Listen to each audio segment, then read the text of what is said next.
My father joked about my son's weight at Thanksgiving, and my kid hasn't spoken to him in 4 months. I was standing in my father's driveway at 11 at night, watching my son Oliver cry in the back seat of our car, when I realized this wasn't going to end with an apology.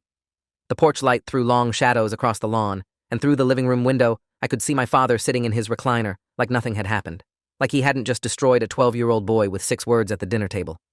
My wife Amanda stood beside me, her hand on my shoulder, and when she squeezed once, our signal that meant, "We need to leave now," I knew she'd seen it too. This wasn't about a joke. This had never been about a joke. My father had looked my son in the eyes, smiled that practiced smile he uses when he thinks he's being clever, and said, "Better slow down there, champ. You're getting chunky." The entire table went silent. My mother froze with a spoonful of mashed potatoes halfway to her mouth. My sister Lisa stopped mid-sentence, and Oliver, my bright, funny, sensitive kid who'd been excited about this dinner for weeks, just stared down at his plate like he'd been slapped. That was 4 months ago. Oliver still hasn't said a word to his grandfather. I'd been planning Thanksgiving dinner at my parents' house for 6 weeks, coordinating schedules with my sister and her husband, making sure Oliver could take Thursday and Friday off from his travel soccer team, even buying a specific pie my father had mentioned wanting. We did this every year. It was tradition. My father, Richard Brennan, had built these traditions like he'd built his dental practice, with precision, authority, and an absolute conviction that his way was the right way. He was 68, retired for 3 years, and still commanded every room he entered. Growing up, I'd admired that about him. I'd wanted to be like him. But somewhere in my 30s, after Oliver was born, I'd started seeing the cost of that command. The way my mother deferred to him in every conversation. The way my sister laughed at his jokes, even when they weren't funny. The way I'd spent 38 years trying to earn his approval and never quite managing it. Still, he was my father. He was Oliver's grandfather. And until that Thanksgiving, I'd convinced myself that the edge in his humor was just his personality, that he didn't mean anything by it, that teaching Oliver to handle criticism was part of making him resilient. The dinner started normally enough. My mother had made her famous turkey with the herb butter she'd been perfecting for 40 years. My sister brought 3 different casseroles. Amanda made her grandmother's cranberry sauce. Oliver had insisted on contributing too, so we'd let him make chocolate chip cookies the night before, and he'd been so proud carrying them into the house. My father had greeted us at the door with his usual handshake for me, a brief hug for Amanda, and a head pat for Oliver that made my son duck away slightly. "Getting tall," my father had said, appraising Oliver like he was evaluating a patient's teeth. "What are you now, 5'8"? Oliver had nodded, shy but pleased. 5'9½", he'd corrected quietly. At 12, he was already approaching my height, all long limbs and big feet, growing so fast we'd bought him new shoes twice in 3 months. "Big boy," my father had said, and there'd been something in his tone I couldn't quite place. Not quite approval, something sharper. But I'd dismissed it. We'd settled into the living room, made small talk about my father's golf game and my sister's new promotion, and when my mother called us to dinner, everything felt safe and familiar, and exactly like every Thanksgiving before. The table was set with my mother's good china, the kind she only used for holidays, each plate positioned with mathematical precision. My father sat at the head of the table, as always. My mother to his right, me to his left, Amanda beside me, Oliver next to her. My sister and her husband filled out the other end. We said grace, my father's version, which always ran a little long and included a paragraph about being thankful for the success he'd earned through hard work. Then we started passing dishes. Oliver loved Thanksgiving food. He'd been talking about it for days, listing everything he wanted to try, asking my mother if she'd made the stuffing with the chestnuts he liked. He'd filled his plate enthusiastically, the way 12-year-old boys do, and started eating with genuine appreciation. He'd had maybe 3 bites when my father spoke. "Better slow down there, champ. You're getting chunky." The words hung in the air like smoke. I actually saw Oliver's hand freeze halfway to his mouth, his fork loaded with turkey. His face didn't change expression immediately. For maybe 2 seconds, he just sat there, processing. Then his ears turned red, his jaw tightened, and he set his fork down on his plate with a tiny click that sounded like a gunshot in the sudden silence. I should have said something immediately. I should have stood up, addressed it, protected my son, but I was caught in that awful space between disbelief and recognition, my brain trying to process whether my father had really just said what I thought he'd said. Amanda had no such hesitation. "Richard," she said, her voice sharp enough to cut glass. That was inappropriate. My father looked genuinely puzzled. "What? I'm just saying the boy should watch his portions. It's health advice. I'm a doctor." "You're a dentist," my sister said quietly, and I saw her husband's eyes widen slightly, like he couldn't believe she'd corrected him.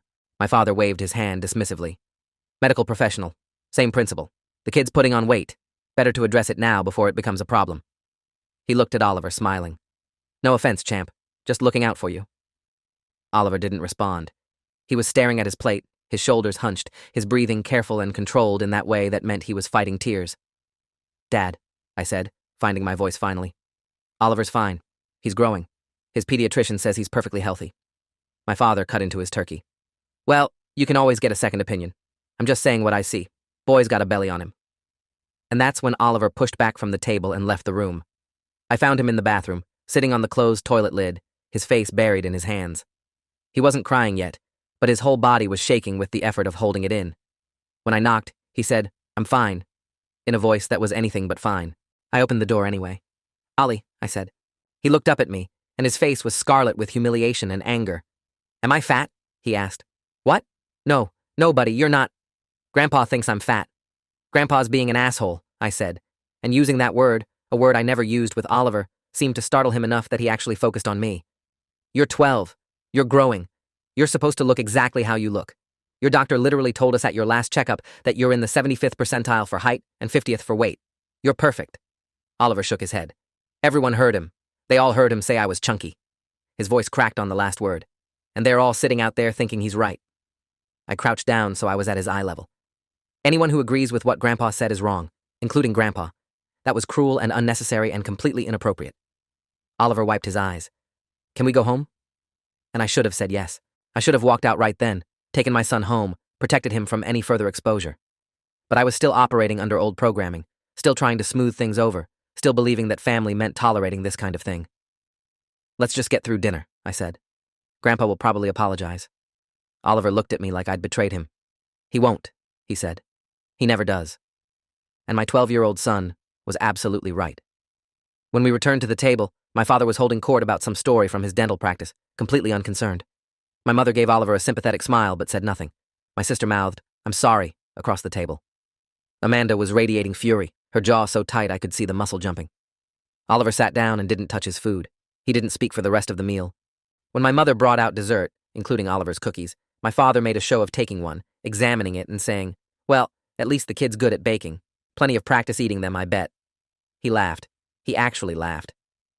Oliver stood up so fast his chair scraped against the floor. "May I be excused?" he asked, his voice perfectly polite and completely dead. Before I could answer, he walked out of the dining room, through the living room, and out the front door. I found him sitting on the porch steps in the cold November air, no jacket, arms wrapped around himself. "I want to go home," he said when I sat beside him. "Now. Please." This time I didn't argue. I went inside, told Amanda we were leaving, and gathered our things while my father protested that we were being too sensitive, that Oliver needed to learn to take a joke, that this generation was too coddled. "He's 12, I said, my voice shaking. "He's a child, your grandson, and you humiliated him at the dinner table." My father stood up. "I gave him health advice. If you're too much of a coward to address your son's weight, that's your failure as a parent, not mine." That's when I told him we were done. That's when I said the words that I'd been afraid to say for 38 years. "You're a bully, Dad, and I'm not going to let you do to Oliver what you did to me." The look on my father's face, shock, then rage, then cold dismissal, is burned into my memory. We drove home in silence, Oliver in the back seat with his seatbelt on, but his body turned away from us, facing the window. Amanda reached over and squeezed my hand. When we got home, Oliver went straight to his room and closed the door. I stood in the hallway, listening to the silence, and realized I had no idea what to do next. How do you fix something like this? How do you undo that kind of damage? Amanda found me there 20 minutes later. "He's in bed," she said. "He wouldn't talk to me. He just said he was tired." We sat on the couch, and I told her everything I should have said years ago. How my father had spent my entire childhood making comments about my body, my interests, my choices. How he'd called me soft when I chose art classes over sports. How he'd told me I'd never amount to anything unless I learned to toughen up. How I'd spent decades trying to prove him wrong and never quite managing it. "I thought it would be different with Oliver," I said. "I thought because he was the grandson, because my dad had mellowed with age." Amanda shook her head. "People don't mellow. They just get more confident in their cruelty because they've been getting away with it longer." She was right, and I'd been complicit in it by making excuses, by smoothing things over, by teaching Oliver through my silence that this was acceptable. That night, I couldn't sleep. I kept replaying the moment, kept seeing Oliver's face, kept hearing my father's laugh. At some point around 3 in the morning, I got up and went to check on Oliver. His light was still on. When I knocked, he said, "Come in a small voice. He was sitting in bed with his laptop open, and when I got closer, I saw what he was looking at, a calorie-counting app. "Ollie," I said, my heart sinking. He closed the laptop quickly. "I'm just looking." "No," I said, sitting on the edge of his bed. "You're 12. You don't need to count calories. You don't need to change anything about yourself." Oliver's eyes filled with tears. Then why did Grandpa say that? Why did he say it in front of everyone? And I didn't have a good answer.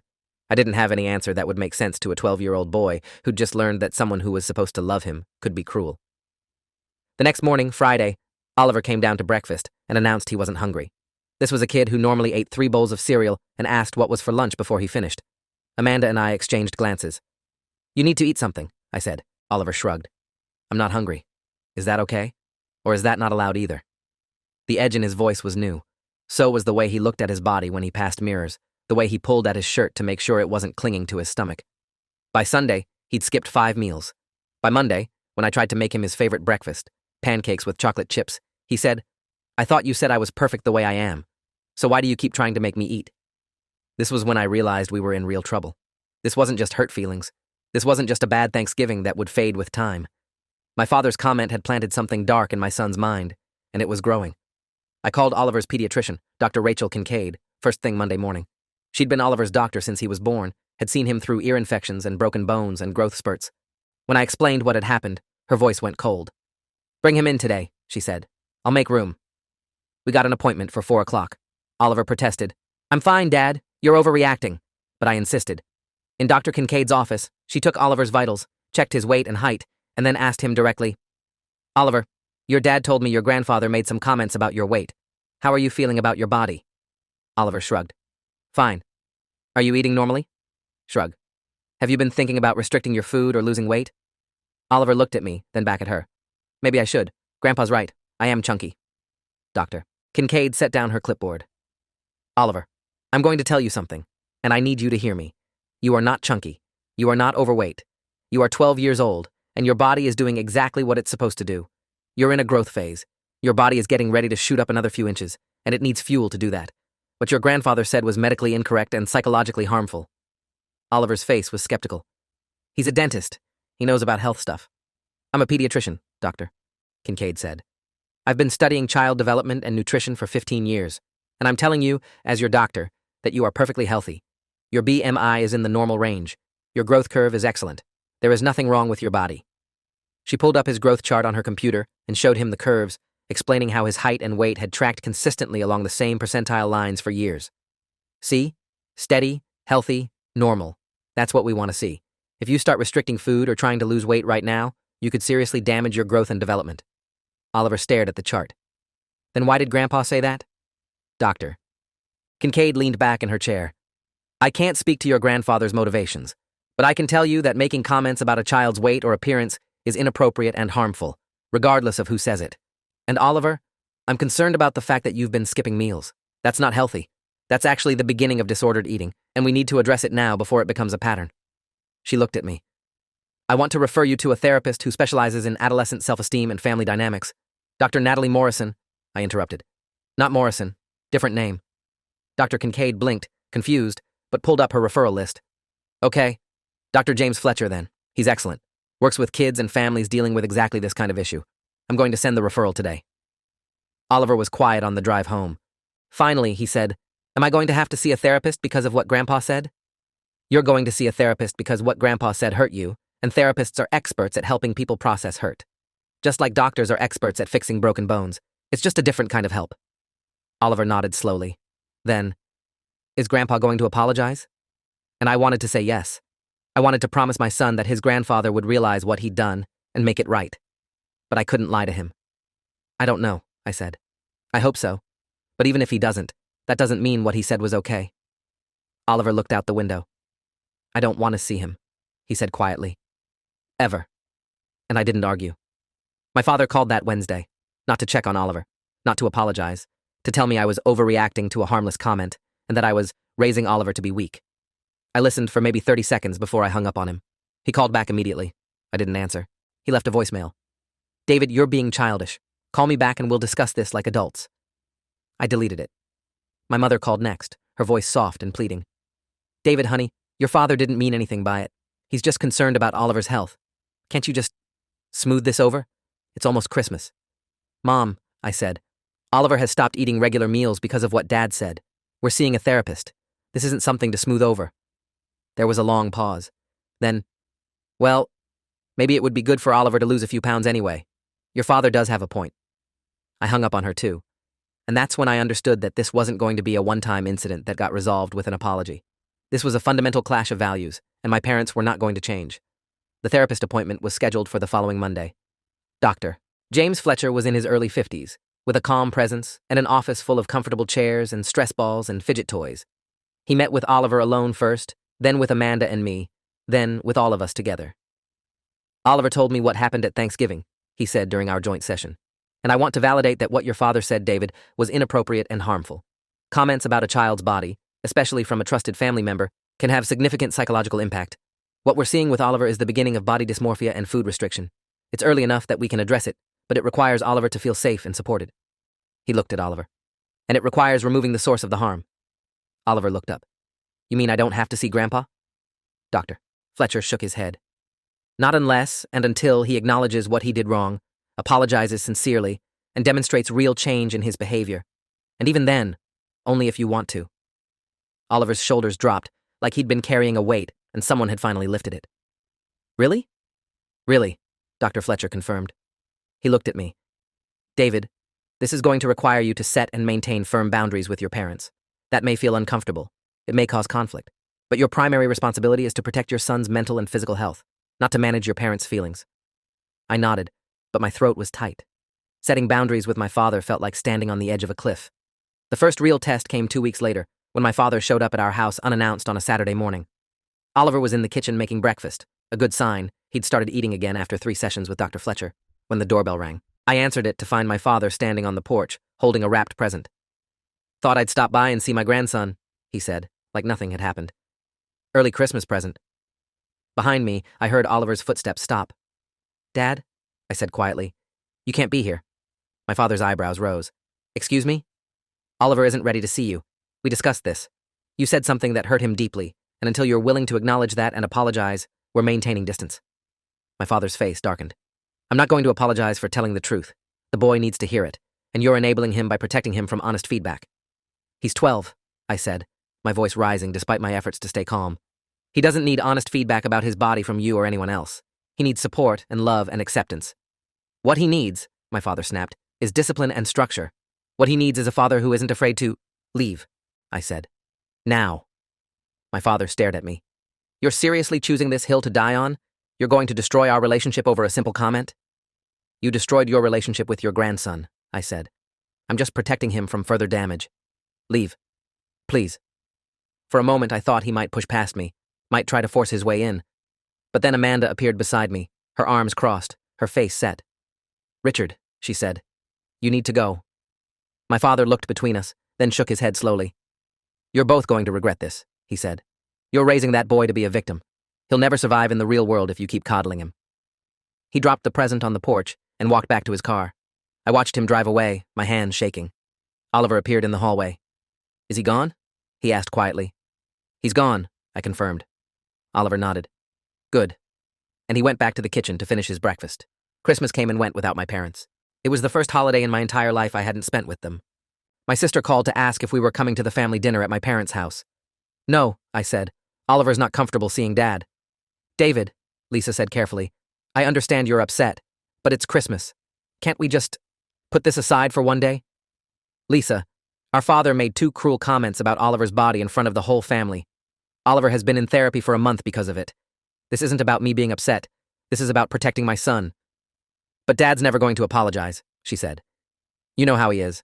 He doesn't think he did anything wrong. If you wait for an apology, you'll be waiting forever. Then I'll wait forever, I said. Or he can choose to acknowledge that he hurt his grandson and actually work to repair the relationship. His choice. Lisa sighed. Mom's really upset. Then she can call Dad out for what he did instead of making excuses for him. But she won't, will she? Silence. No, Lisa admitted. She won't. We had Christmas at home, just the 3 of us. We made new traditions, breakfast for dinner, matching pajamas, a movie marathon. Oliver seemed lighter than he'd been in weeks. At one point, watching him laugh at something on TV, Amanda leaned over and whispered, "We made the right choice." I knew she was right. But it still hurt. Dr. Fletcher had warned me about this. Setting boundaries with family, he'd said during one of our parent sessions, often feels like punishment because we've been conditioned to prioritize family harmony over individual well-being. But protecting your child from psychological harm is not punishment. It's parenting. He'd given us homework. Document everything. Keep a record of what happened, when it happened, who was present, what was said. If this escalates, he'd said, you'll want documentation. I didn't think it would escalate. I thought my father would eventually realize he'd overstepped and reach out. I was wrong. In January, Oliver's school called. Mrs. Patricia Nguyen, the school counselor, wanted to meet with us. Oliver's teachers have noticed some changes, she said when we sat down in her office. He's been more withdrawn in class. His grades are fine, but his participation is down. And yesterday, during lunch, another student made a comment about his food choice, something about it being fattening, and Oliver threw away his entire lunch and didn't eat. My stomach dropped. We thought he was doing better, Amanda said. He's been eating at home. He's been working with his therapist. Mrs. Nguyen nodded. Home is safe. School is different. There are a lot of potential triggers here. Other kids, social dynamics, comparison. And once that voice gets in your head, the one that tells you you're not good enough, that your body is wrong, it doesn't take much to activate it. She pulled out a folder. I had Oliver fill out a self-esteem assessment. His scores are concerning. Low body image, negative self-talk, anxiety about eating in public. This is consistent with early-stage eating disorder behavior. She looked at us seriously. I want to be very clear. Oliver is at risk. Not immediate crisis-level risk, but he's on a trajectory that could become very serious if we don't intervene now. He needs consistent therapy, possibly a nutritionist consultation, and absolutely no exposure to whoever or whatever triggered this. His grandfather, I said quietly, at Thanksgiving, made comments about Oliver being chunky, told him to slow down eating. Mrs. Nguyen's expression hardened. And has the grandfather apologized? Acknowledged the harm? No. He thinks it was helpful health advice. Then Oliver cannot be around him, she said firmly. Period. Not for holidays, not for family events, not until there's genuine accountability and repair. This isn't about grudges or family drama. This is about your son's mental health. Studies show that critical comments about weight from family members are one of the strongest predictors of eating disorders in adolescence. You're doing the right thing by protecting him. She gave us resources, support groups for parents, books on helping kids develop healthy body image, a referral to a nutritionist who specialized in adolescent eating. And document everything, she said. The comments from the grandfather, Oliver's behavioral changes, his therapy sessions. If this becomes a legal matter, custody dispute, protective order, anything like that, you'll need records. Legal matter? Amanda said. Why would this become legal? Mrs. Nguyen hesitated. In my experience, when families have significant boundary conflicts and one party refuses to acknowledge wrongdoing, things can escalate. I'm not saying that will happen. But I've seen grandparents pursue grandparents' rights, claim parental alienation, all kinds of things. Better to be prepared. I hadn't even considered that possibility. But that night, I did some research. Grandparents' rights laws varied by state, but in ours, grandparents could petition for visitation if they could prove it was in the child's best interest. They could argue that we were alienating them from Oliver, that we were damaging their relationship based on one minor incident. The thought made me sick. I called our family lawyer, Mitchell. No, I needed a different name. I called our family lawyer, Gordon Trent, the next morning. He'd handled our wills, our house purchase, basic legal stuff. When I explained the situation, he was quiet for a long moment. David, he said finally, I'm going to recommend you consult with someone who specializes in family law. This is outside my expertise, but I will say this. Document everything. Every interaction with your father, every therapy session, every school meeting. If he does pursue grandparents' rights, you'll need to demonstrate that your decision to limit contact is based on legitimate concerns about Oliver's well-being, not spite or punishment. He gave me a referral to a family law attorney, Christine Albright, who agreed to meet with us that week. Christine was in her early 40s, sharp-eyed and direct. She listened to our story, took notes, and then leaned back in her chair. Here's what I need you to understand, she said. In this state, grandparents can petition for court-ordered visitation. The burden of proof is on them to show it's in the child's best interest. But courts generally favor family relationships. If your father portrays this as you being vindictive about a minor comment, if he shows up in court as a concerned grandfather who's being kept from his grandson over nothing, you could lose. But it's not nothing, I said. Oliver is in therapy. He's developing disordered eating behaviors. He has documentation from his doctor, his therapist, his school counselor. Good, Christine said. That's exactly what you need. Medical and professional opinions carry weight. But here's the thing. Your father is a retired dentist. He has professional credibility. He can claim he was giving medical advice, that you're blowing it out of proportion. You need to be ready for that. She tapped her pen on her notepad. I need you to get written statements from Dr. Kincaid, Dr. Fletcher, and the school counselor. I need them to specifically address how your father's comments have impacted Oliver's mental health and why continued contact would be harmful. Can you do that? We could? We did. Over the next 2 weeks, we collected documentation like we were building a legal case, because we might be. Dr. Kincaid wrote a detailed letter explaining Oliver's physical health, the impact of the Thanksgiving comments on his eating behaviors, and her professional opinion that exposure to further criticism from his grandfather could exacerbate his condition. Dr. Fletcher's letter was even more explicit. Oliver is exhibiting early signs of body dysmorphic disorder and restrictive eating behaviors directly triggered by comments made by his grandfather. Continued contact with the grandfather, in the absence of genuine accountability and behavioral change, would constitute psychological harm and is contraindicated for Oliver's mental health treatment. Mrs. Nguyen's letter detailed Oliver's behavioral changes at school and supported our decision to maintain boundaries. If you are enjoying this story already, please subscribe to see more stories like this. But my father didn't pursue grandparents' rights. He did something worse. In February, I got a call from Child Protective Services. "Mr. Brennan," the voice on the phone said, "this is Investigator Maureen Callahan with CPS. We've received a report expressing concerns about your son Oliver. I need to schedule a home visit to follow up." My blood went cold. "A report? What kind of report?" "I can't share details over the phone, but someone has alleged that Oliver is being denied adequate nutrition and medical care. We're required to investigate all reports. Can we schedule a time for me to visit your home and speak with you and Oliver?" I felt like the floor had dropped out from under me. "Yes," I managed. "When?" "How's tomorrow at 10? "Fine. We'll be here." I called Christine immediately. She swore under her breath. "This is your father," she said. "Has to be. Making a false CPS report as retaliation. It's unethical and potentially illegal, but it happens. Here's what you need to do." She walked me through it. "Have all our documentation ready. Be cooperative with the investigator. Don't volunteer information, but answer questions honestly. Make sure Oliver knows he can tell the truth. And David, this is going to be scary, but if your documentation is solid, you'll be fine. CPS is looking for actual abuse or neglect. What they're going to find is a family protecting a child from psychological harm. That's the opposite of neglect." The investigator arrived exactly at 10 the next morning. Maureen Callahan was in her mid-50s, with tired eyes and a professional demeanor that revealed nothing. She introduced herself, showed her credentials, and asked if she could speak with Oliver first, alone. My instinct was to refuse, to protect him, but Christine had warned me, cooperation is key. Oliver came out of his room looking nervous. "It's okay," I told him. "Just tell the truth." They talked in the living room for maybe 20 minutes. I could hear the low murmur of voices but couldn't make out words. Then Ms. Callahan called us in. "Oliver," she said gently, "do you feel safe in this house?" "Yes," Oliver said immediately. "Do your parents feed you? Do you get enough food?" "Yes. They always make sure I eat. Sometimes too much," he added with a slight smile. "They're kind of always checking if I'm hungry." Ms. Callahan made notes. "Oliver told me about what happened at Thanksgiving with your grandfather. Can you tell me about that from your perspective?" I walked her through it, what was said, how Oliver reacted, the aftermath, the therapy, the medical consultations. I showed her our documentation, every letter, every therapy invoice, every school communication. She read through it all methodically.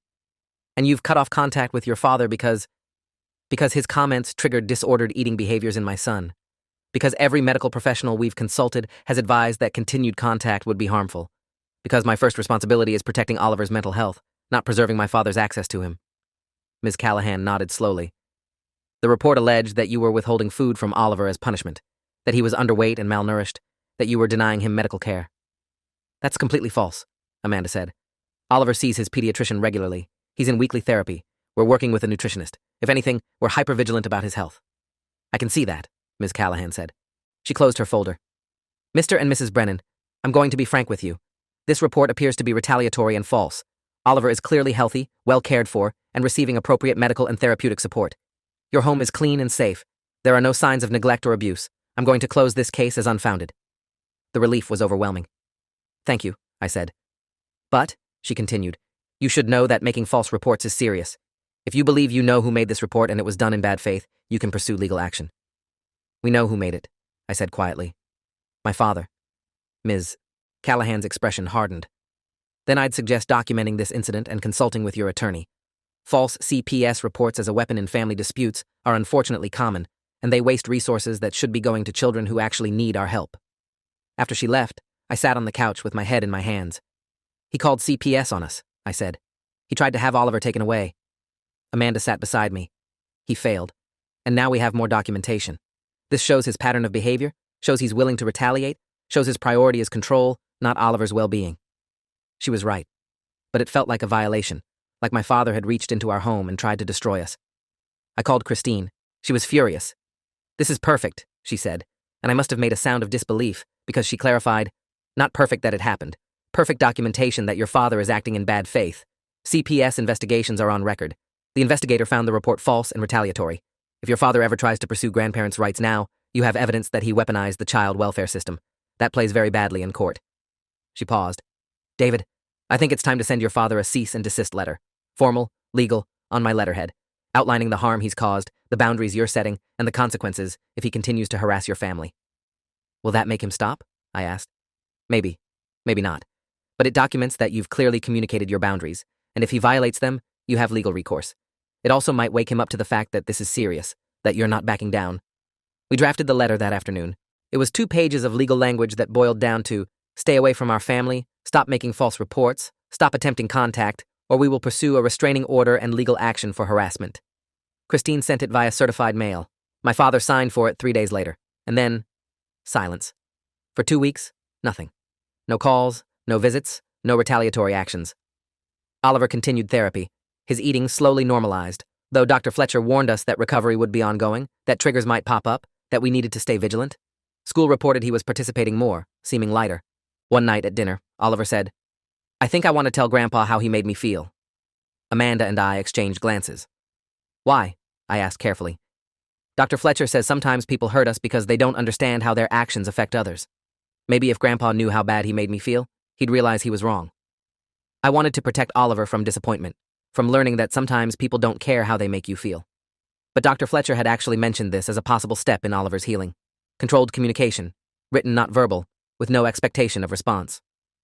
We could help you write him a letter, I suggested. If that's what you want to do. Oliver thought about it. Yeah, I want to tell him. Over the next week, Oliver drafted a letter. Dr. Fletcher helped him in therapy, making sure it expressed Oliver's feelings without being accusatory, without giving my father ammunition.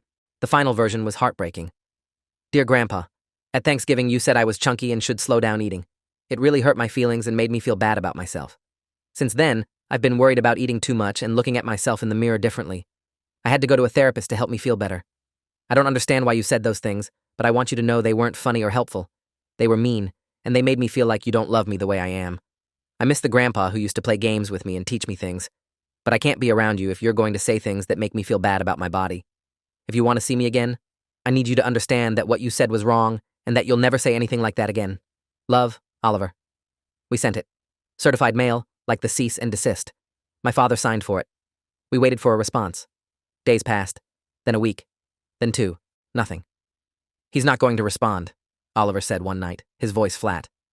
No, I agreed. He might not. Because he doesn't think he was wrong. Probably. Oliver nodded slowly. Then I don't want to see him. Ever. Even if he did apologize, I don't think I'd believe him. And I realized that Oliver, at 12, had learned a hard lesson that had taken me 38 years to learn. Some people won't change, and you have to protect yourself from them even if they're family. That's okay, I said. You don't have to have a relationship with anyone who makes you feel bad about yourself. Not even grandparents. Even if that makes people mad? Even then. In March, 3 months after Thanksgiving, Oliver's therapist cleared him to reduce sessions to twice a month. He's doing remarkably well, Doctor, Fletcher told us. His self-esteem is improving, his eating is back to normal, his body image issues are resolving. You've done everything right, removed the source of harm, gotten him professional help, supported him consistently. That's exactly what he needed. What about long-term? Amanda asked. Will this affect him? Maybe, Dr. Fletcher said honestly. Trauma, even relatively minor trauma, can have lasting effects. But Oliver has support, he has tools, and he's learned that when someone hurts him, the adults in his life will protect him. That's huge. That's going to serve him well for the rest of his life. We were driving home from that appointment when my phone rang. Unknown number. I almost didn't answer, but something made me. Hello? David. It was my mother's voice, tight with tears. Your father had a heart attack. He's in the hospital. They think he's going to be okay, but you should come. My hands tightened on the steering wheel. Is he stable? Yes. They're monitoring him, but he's out of danger. Then I'll call you tomorrow to check on him, but I'm not coming to the hospital. David. Her voice broke. He's your father. He's in the hospital. You need to... Mom, he called CPS on us. He tried to have Oliver removed from our home with a false report. He hasn't apologized for hurting his grandson. He hasn't responded to Oliver's letter. I hope he recovers fully, and I'll check on his condition, but I'm not exposing my family to him right now. This is ridiculous. He's sick. Family comes together when someone's sick. Family protects each other, I said quietly. Dad has spent months refusing to do that. I'm sorry he's sick. I really am. But until he acknowledges what he's done and commits to changing, I'm protecting my son. That's what family does. I hung up.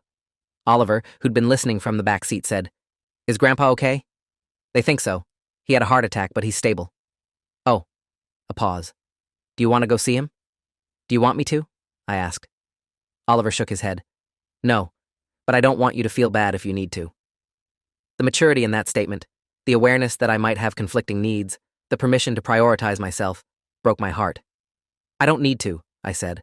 "My priority is you and our family. Grandpa made his choices. I'm making mine." The hospital stay lasted 3 days.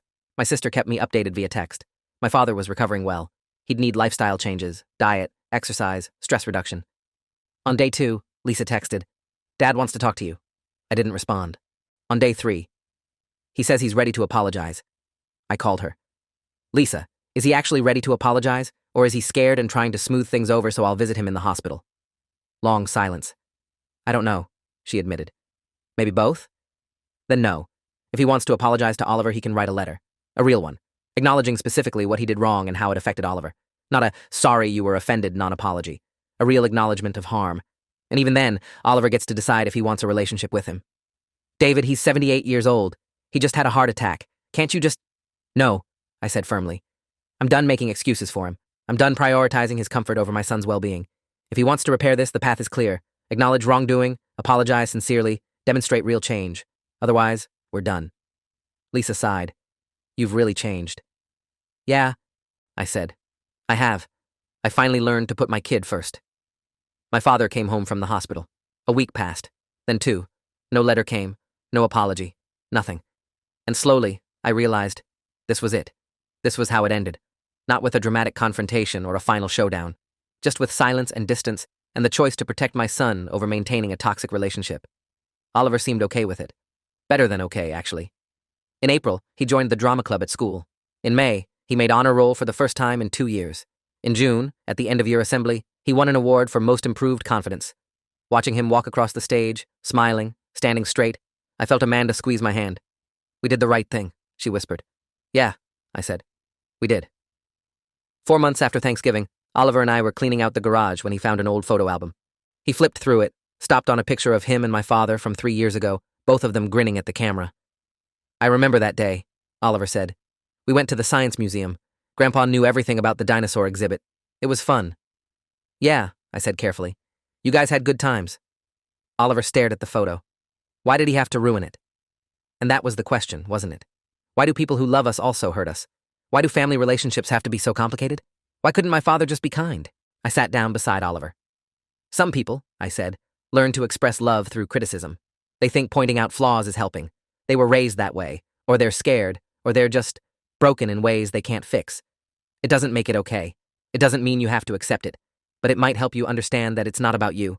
His cruelty was never about you being wrong. It was about him being unable to love without conditions." Oliver closed the album. "I don't need his love if it comes with conditions," he said. "I'm good without it." And watching my 12-year-old son choose himself, choose dignity, choose boundaries, I felt something inside me shift. For 38 years, I'd tried to earn my father's approval. I'd twisted myself into shapes I thought he'd accept, and it had never been enough. But Oliver, at 12, had already learned what I was just now understanding. Some relationships aren't worth the cost of maintaining them. Some people don't deserve access to your heart, and walking away from toxicity isn't failure, it's self-preservation. "Yeah," I said, putting my arm around his shoulders. "You are." That night, I wrote my father a letter. Not for him, for me. I needed to say things I'd never been able to say, needed to lay it all out in black and white, needed closure, even if he never responded. "Dad," I wrote, "you asked me once why I was willing to destroy our relationship over a simple comment. Here's your answer. It wasn't simple. It was the latest in a lifetime of comments that made me feel inadequate, wrong, and never quite good enough. I survived it because I learned to absorb it, to minimize it, to tell myself you didn't mean it. But I won't let you do it to my son. Oliver is kind, smart, funny, and perfect exactly as he is. Your comments at Thanksgiving hurt him deeply. They triggered disordered eating behaviors. They required months of therapy. They damaged your relationship with him, possibly permanently. And your response was to deny responsibility, to call CPS with false accusations, and to refuse any accountability. You had chances to make this right. Oliver sent you a letter, a vulnerable, brave letter from a 12-year-old asking for basic respect. You didn't respond. You had a heart attack, and I still didn't come, because I've learned that proximity to you comes at too high a cost. This isn't about grudges or punishment. It's about protecting my son and teaching him that he deserves to be treated with respect, even by family. Especially by family. If you ever decide to genuinely acknowledge the harm you've caused, to apologize without conditions or excuses, to demonstrate through actions that you've changed, the door isn't locked. But until then, we're done. I hope you're healthy. I hope you're happy. But I can't sacrifice my son's well-being for your ego anymore. David. I sealed it, addressed it, and then I put it in a drawer. I never sent it, because I realized I didn't need him to read it. I needed to write it. The closure I was looking for didn't require his participation. Summer came. We took a vacation, just the three of us, to a beach town on the coast. Oliver swam and built sand castles and ate ice cream without hesitation, without counting calories, without checking mirrors. One evening, we were walking on the beach at sunset, and a family passed us. Grandparents, parents, kids, all laughing together. I felt a pang of something. Grief, maybe, for what we'd lost, or for what I'd wanted and never had. Oliver must have noticed because he said, "You okay, Dad?" "Yeah," I said. "Just thinking." "About Grandpa?" "A little." Oliver nodded. I used to think I did something wrong, like if I'd eaten less at Thanksgiving, or if I'd laughed at his joke, or if I'd just been different. He wouldn't have said that. "Ollie," but Dr. Fletcher helped me understand it wasn't about me. Grandpa has his own stuff, his own problems, and I can't fix them. I can only decide what I'm willing to accept. He kicked at the sand. I'm not willing to accept people making me feel bad about myself, not even if they're family, maybe especially if they're family, because they're supposed to love me no matter what. "When did you get so wise?" I asked. Oliver grinned. "I have a good therapist, and good parents." That night, back at the rental house, I found Amanda on the porch. "You okay?" she asked. "Yeah," I said. "I was just thinking, a year ago, I would have forced Oliver to reconcile. I would have made him see my father, told him family was important, minimized his feelings. I would have done to him what my father did to me, prioritized the relationship over the person." "But you didn't," Amanda said. "No, because Oliver deserves better. He deserves parents who believe him, who protect him, who don't make him sacrifice his mental health for someone else's comfort." "He has that," Amanda said softly. "He has you." We sat in comfortable silence, listening to the ocean, and I realized this was healing. Not just for Oliver, for me too. Every time I chose Oliver over my father's expectations, I was rewriting the script I'd been given. I was teaching myself that I deserved protection too, that the comments my father made to me throughout my childhood were wrong, that I didn't have to accept cruelty as love. Protecting Oliver was teaching me to protect myself. In August, 4 months after the hospital, my mother called. "David," she said, "your father wants to see Oliver. He wrote something. For Oliver. Can I send it to you?" "What kind of something?" "A letter. An apology, I think. He's been working on it with his therapist." That stopped me. "Dad's in therapy?" "After the heart attack, the doctor recommended it. For stress management. And he started talking about Oliver, about the estrangement. The therapist has been helping him understand." She trailed off. "Can I send you the letter?" I didn't want to hope. Hope felt dangerous, but I also owed it to Oliver to at least look. "Send it," I said. It arrived 2 days later. Handwritten, 3 pages, my father's precise script. "Dear Oliver, I have thought a lot about Thanksgiving and what I said to you. Your dad tells me you are in therapy because of my words. When I first heard this, I thought everyone was overreacting. I thought you just needed to toughen up. I thought I was giving you useful health information. I was wrong. My therapist has helped me understand that commenting on a child's body is harmful, no matter the intention. She has helped me see that my need to control and correct comes from my own fears and insecurities, and that I projected those onto you. You did nothing wrong. Your body is perfect the way it is. You are perfect the way you are. I said cruel things because I have unresolved issues about my own body, my own father's criticism of me, and I repeated a cycle of harm without understanding what I was doing. That's an explanation, not an excuse. You deserved better from me. You deserved a grandfather who built you up instead of tearing you down. I understand you may not want to see me. I understand I may have damaged our relationship beyond repair. If that's the case, I accept it as the consequence of my actions. But I want you to know, I am deeply sorry. I was wrong. And if you ever decide you want to try again, I will work every day to be the grandfather you deserve. I am in therapy. I am working on myself. I am learning to communicate without criticism, to express love without conditions. It's hard work for an old man, but you're worth it. I love you. I'm sorry I made you doubt that. Grandpa? I read it 3 times. Then I showed it to Amanda. "What do you think?" she asked. "I think it's a start. It acknowledges harm. It doesn't make excuses. It recognizes he needs to change. It's better than I expected." "Do we show Oliver?" "That's his choice. We can tell him it arrived, read it to him if he wants, or wait until he's ready." Oliver was ready. That night, he asked to see it. He read it slowly, his face unreadable. When he finished, he set it down. Do you think he means it? He asked. I don't know, I said honestly. I think he's trying. But trying and succeeding are different things, and you don't have to decide anything right now. You don't owe him forgiveness. You don't owe him a relationship. You get to decide what you're comfortable with. Oliver thought about it for a long time. Can I write back? Of course. But I don't want to see him yet. Is that okay? That's more than okay. That's setting a healthy boundary. Oliver's letter took a week to write. Dear Grandpa, thank you for your letter. I'm glad you're in therapy and working on yourself. I appreciate the apology. What you said at Thanksgiving really hurt me. It made me not want to eat. It made me scared of my own body. It took months of therapy to feel better. I'm doing okay now, but I'm still working on it. I'm not ready to see you yet. Maybe someday, but not now. I need to feel safe first, and I need to know you've really changed. If you want to write to me sometimes, that's okay. But just letters for now, not visits. I hope you're healthy. I hope therapy helps. Oliver. We sent it. My father responded 2 weeks later. Dear Oliver, thank you for writing back. I understand that you need time and space. I will respect that. I will keep working on myself, and I will write to you if you'd like to hear from me. You are a remarkable young man, and I am proud of you for standing up for yourself, even to me, Grandpa. And that was it. No dramatic reconciliation, no instant forgiveness, just two people establishing new boundaries, communicating carefully, taking small steps. My father sent Oliver a letter once a month, always respectful, never critical, sometimes funny, sometimes reflective, always ending with, I'm still working on being better. Oliver read them. Sometimes he responded, sometimes he didn't. It was slow and imperfect, and nothing like the relationship they'd had before. But it was honest. It was real. And it was on Oliver's terms. Now, looking back from 6 months after that Thanksgiving, I see the whole arc differently. I used to think protecting Oliver meant forcing the relationship to work, teaching him to endure, preparing him to handle criticism. But protecting Oliver actually meant giving him permission to walk away, teaching him he deserved respect, showing him that love doesn't require accepting mistreatment. It meant choosing his well-being over family harmony. It meant believing him when he said he was hurt. It meant documenting everything, getting professional help, setting legal boundaries if necessary, and refusing to back down even when people called us extreme, sensitive, or vindictive. The cost was real. My relationship with my parents is fundamentally changed. Some extended family think I overreacted. Holidays are different. There's loss in that. But the alternative, teaching Oliver to accept cruelty, to minimize his feelings, to sacrifice his mental health for someone else's comfort, was unacceptable. Dr. Fletcher told me once, "You're breaking a generational cycle. Your father's father probably criticized him. Your father criticized you. You could have continued that pattern with Oliver, but you didn't. You chose differently. That takes courage." I don't always feel courageous. Sometimes I feel guilty. Sometimes I wonder if I'm being too harsh, if I should have tried harder to make it work.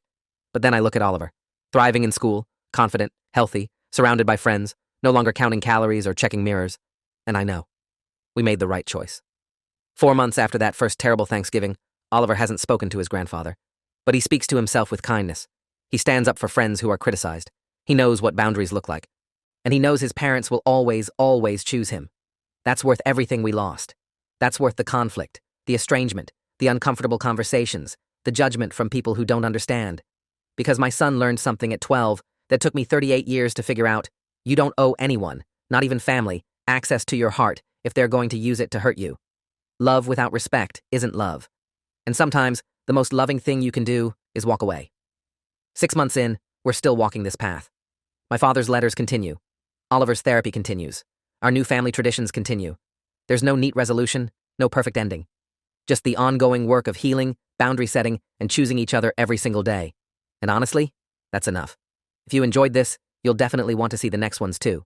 So subscribe now and let me know your take in the comments.